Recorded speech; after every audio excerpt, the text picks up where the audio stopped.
Meu nome é Arthur, tenho 11 anos e vou falar de uma pessoa muito especial, Tiago White. Tiago nasceu em Palmyra, outra cidade do estado de Maine, em 4 de agosto de 1821. Ele era filho de um diácono da igreja cristã e seu pai, João White, era um homem vigoroso que, empilhando pedra sobre pedra, construiu muros para demarcar sua propriedade. Dentro da fazenda havia um lago chamado Açude White, que no inverno congelava, proporcionando um excelente local para as crianças esquiarem. A grande casa aumentada várias vezes à medida que a família crescia, ficava ao lado do estábulo, separada pelo paiol. Assim eram as casas do estado de Maine. O rigoroso inverno da região justificava para tratar os animais durante o inverno e ordenhar as vacas não era preciso sair dentro de casa. O diácono João, pai de Tiago, era um homem cheio de fervor religioso, ativo na igreja cristã e que ensinou seus filhos e filhas a cantarem. Eram 6 meninos e meninas, todos nascidos na casa grande. Tiago era o 5º filho, juntamente com os outros 2 irmãos, João e Samuel, que se tornaram ministros ordenados. Maria, Elizabeth, Tiago e o pai formavam um harmonioso quarteto. Como cantavam? Toda a família possuía talento musical e, sem dúvida, em algumas ocasiões, quando todos cantavam ao som do velho órgão, soavam como um coro celestial. Quando tinha apenas 2 anos, Tiago quase morreu por causa de uma doença, de uma febre alta que o atacou, mas ele sobreviveu. Mas seus olhinhos ficaram estrábicos. Quando completou 7 anos e foi para a escola, ele não conseguia ler direito. As letras se misturavam. Por isso, ele precisou deixar a escola. Isso deixou muito triste porque, desde pequeno, Tiago gostava muito de aprender.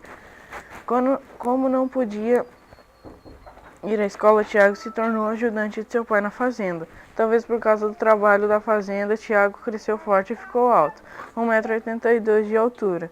E então, no fim da adolescência, aconteceu um milagre. Seus olhos voltaram ao normal. E agora ele podia ler e decidiu voltar para a escola, mas teria que começar do início.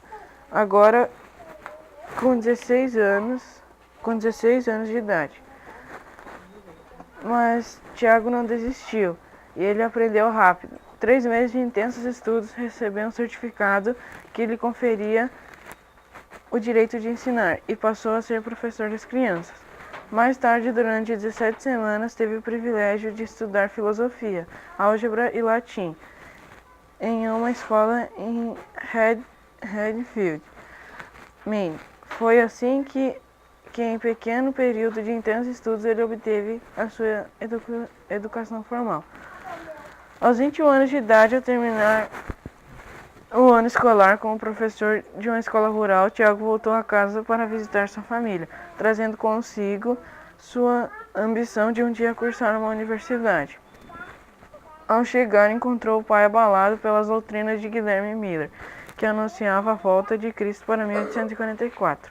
Sua mãe já havia convencido e procurou doutrinar com argumentos. No entanto, prontamente deu-se por vencido com serenas, mas convincentes respostas bíblicas de sua venerada mãe. Pondo-se a estudar, ficou ainda mais surpreendido quando ele mesmo começou a concordar, sendo um membro apostatado da igreja. Voltou ao seu Salvador sob o impacto da mensagem do Advento. Tiago ficou tão impressionado com as evidências do breve regresso de Cristo que sua ambição de continuar os estudos foi abalada. Entretanto, embora vacilando muitas vezes, decidiu prosseguir seus estudos e matriculou-se na Academia de Newport. Mas não podendo concentrar-se nos estudos, decidiu voltar e visitar seus ex-alunos na pequena cidade de Troy. Nessa visita, teve a oportunidade de conversar sobre a proximidade da volta de Cristo e orou com eles. E assim foi que ele esqueceu a academia e começou seu ministério. Seu pai lhe proveu um dos cavalos da fazenda e Tiago passou a pregar nas cidades vizinhas.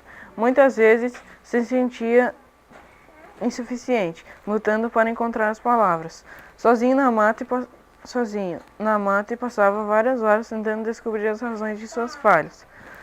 O fato era que ele ainda carregava em seu coração o desejo de ir a uma universidade. Quando finalmente renunciou a esse desejo, seu coração se encheu de paz e ele se tornou um fervoroso pregador. Quando Tiago foi solicitado para substituir um professor por 2 semanas em Burna, aproveitou a oportunidade e anunciou as reuniões à noite, na sala de aula. Grande multidão assistiu às reuniões. Tiago falou sobre a importância do nosso preparo sobre o breve retorno de Cristo. Quando ele fez o apelo para a entrega total a Cristo, 600 pessoas vieram à frente.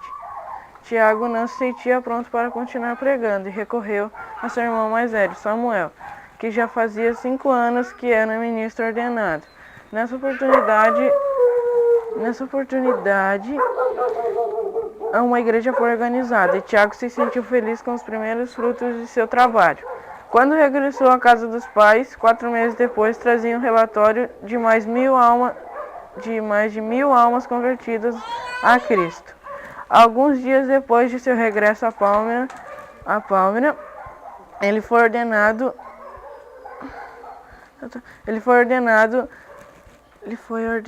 ao ministério da Igreja Cristã. Tiago era um jovem que possuía constituição física frágil e minada por enfermidades.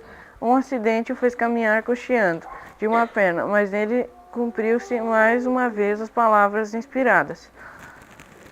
Mas Deus te ama e escolhe aquilo que o mundo considera louco para confundir os sábios, e escolhe o que o mundo chama fraco para confundir os fortes.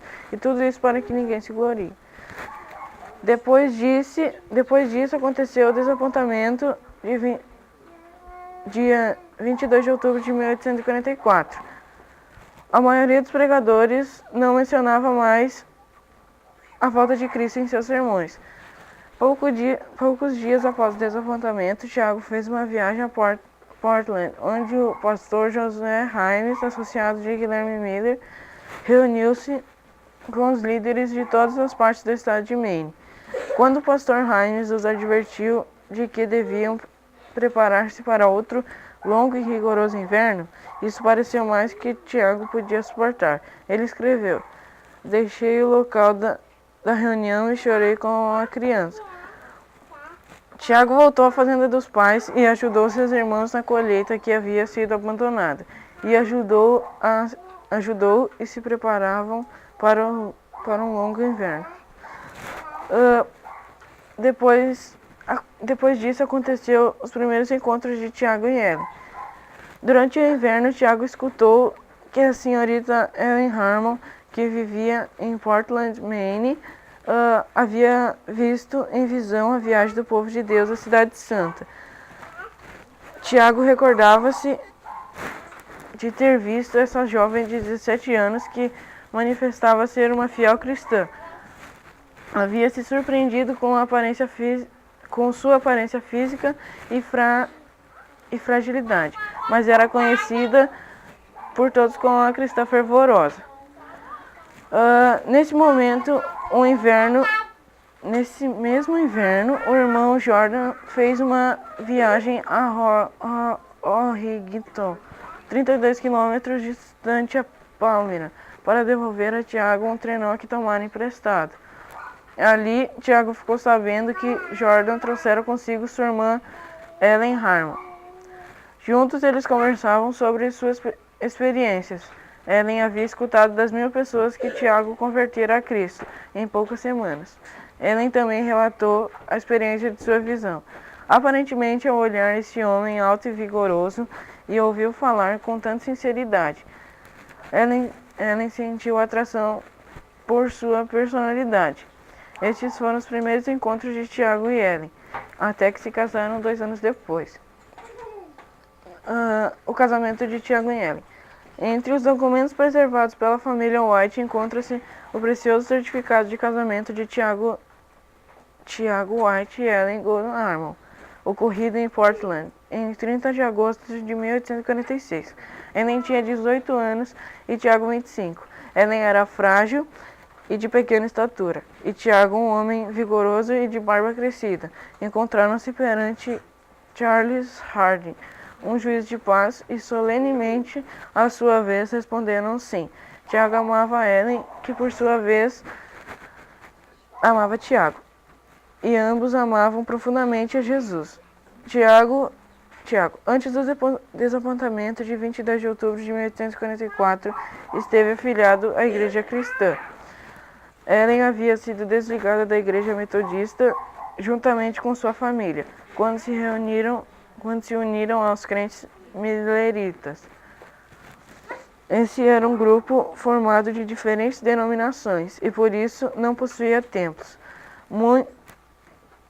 Muito provavelmente esse tenha sido o motivo porque o casamento foi realizado por um juiz de paz.